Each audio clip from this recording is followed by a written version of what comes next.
New this morning, the Pima County Medical Examiner's Office is putting out a call for help to hopefully solve a cold case. 20 years ago this month, a teenager was shot and killed near the border.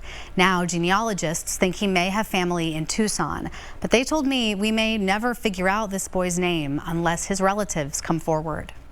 He was in an area that at the time was more restricted to drug smuggling than people smuggling. Just inside the border, not too far from Sassabee.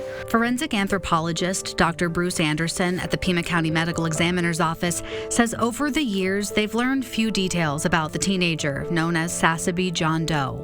We've had his case and his fingerprints in the FBI's database for 20 years. We've had his DNA in the FBI's DNA database for 15 years. He doesn't match himself.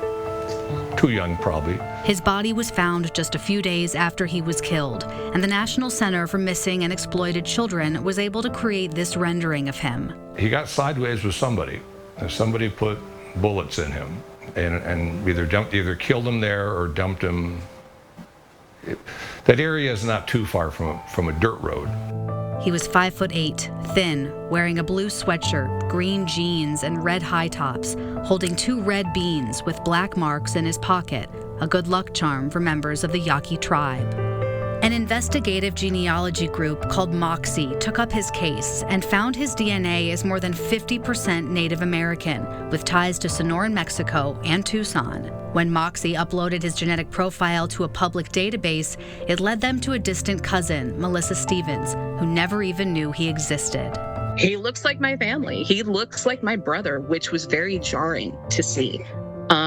Same eyes, same hair, same build. He could have been a person at a family reunion. I have a connection to this person. How can I not be moved to do something about it? Melissa's lifelong love of genealogy was the reason she put her own results from 23andMe and Ancestry into that public database, GEDmatch, and she's since started working with Moxie Investigations. She says she just hopes people understand DNA tests are easy and painless, and if the right person in our community took one, they could give her cousin his name back. The Pima County area especially, there are a whole lot of distant cousins, and there are probably more people who haven't done their DNA yet.